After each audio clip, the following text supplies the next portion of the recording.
Kiongozi wa Azimio One Kenya Raila Odinga amesema utawala wa Kenya kwanza una hadi Jumatatu wiki ijayo ili kusikiliza masaibu ya watu wa Kenya kuhusu mswada tata wa fedha wa mwaka 2023 au wakabiliane nao.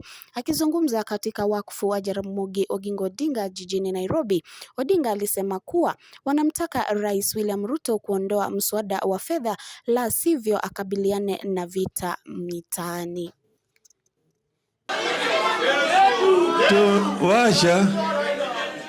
Tumewapatia wiki hii. Kesho ni Madaraka Day, kesho kuta ni Alhamisi na ni Ijumaa, alafu mpaka weekend. Sawa? Sasa tutapiga parapanda, msiwe na wasiwasi. Ushuru inatoka 8 kwa 8% inaenda 16.